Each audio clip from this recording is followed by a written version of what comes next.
muitos altos e baixos, né? Acho que o começo da partida ali, começo não, até a metade do primeiro tempo, um jogo muito chato, ninguém fazia absolutamente nada, ninguém conseguia finalização, ninguém conseguia criação de jogadas e tudo mais.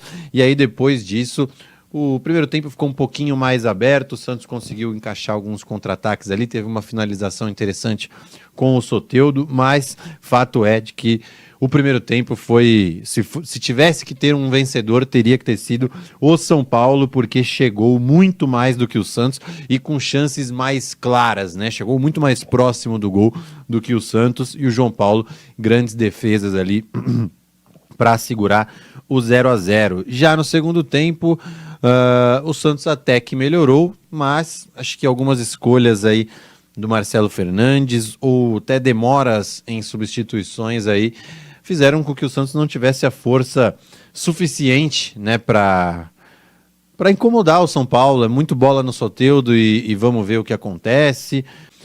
O Gilberto Reis está falando que faltou ambição para o Marcelo Fernandes, técnico para nos tirar dessa situação somente.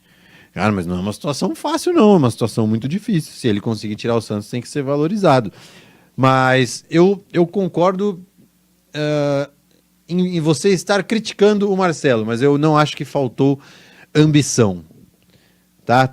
Até porque ele entrou com menos um jogador, não menos um jogador no meio de campo, porque ele alternava, né? O Soteldo horas ficava aberto na esquerda, horas fechava para o meio e tinha liberdade ali de circular. Mas em relação à última partida, né, que eu tô falando, o Rodrigo Fernandes foi titular. Hoje ele voltou, ele foi a campo com o Soteldo no lugar do Rodrigo Fernandes. Então acho que isso mostra um pouco de ambição, de querer ganhar a partida, de tentar ir mais para cima do adversário, mas na prática não foi nem de perto o que aconteceu, né? O Santos acabou tirando um jogador de meio de campo, botou mais um atacante e perdeu o meio campo. O Jean Lucas muito mal, tanto que foi sacado hoje cedo, né, no segundo tempo, para a entrada do Dodi. E então o Rincon, que achei que jogou bem mais uma vez, o Rincon ele é regular, né, ele fez a partida ok dele. O Jean Lucas abaixo e o Nonato fez com que o Santos perdesse o meio de campo. Eu até acho que o Nonato jogou bem, tá? O Nonato ele tem sido importante em algumas recuperações de bola, em algumas ligações de contra-ataque e tal, mas o Nonato ele é um camisa 8, né, cara? Ele é um terceiro homem de meio de campo, assim. Ele não é nem o volantão marcador e nem o camisa 10. E o Nonato, que é um cara coadjuvante, né? Eu acho que ele fez uma boa partida, repito. Eu acho que foi bem interessante. Tem sido interessante a participação no Nonato na ligação da defesa-ataque, mas não a ligação que vai deixar o atacante na cara do gol, que vai dar um passe que vai abrir um clarão na defesa adversária, não isso.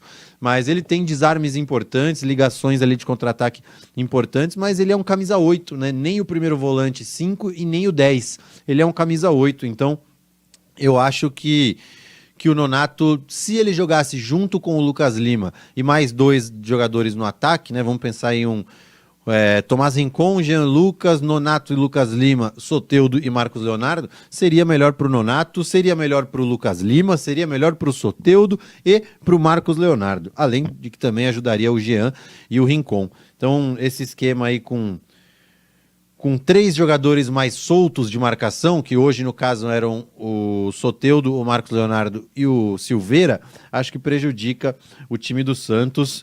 E fora que, né, também o Jean Lucas a gente conta o Jean Lucas como um cara que vai fazer uma boa partida, porque ele tem esse bom futebol, só que está desaparecido esse futebol, já tem umas 4 rodadas aí, hein? Vamos ver, Santos 2-1 contra o Curitiba, eu não lembro se o Jean jogou bem ou não, mas eu lembro que contra o Corinthians foi aquele desastre, contra o Flamengo também foi mal, Cuiabá foi mal, Goiás foi mal, e hoje ele foi mal de novo, o Jean Lucas, que é um dos maiores talentos, né, dessa equipe do Santos.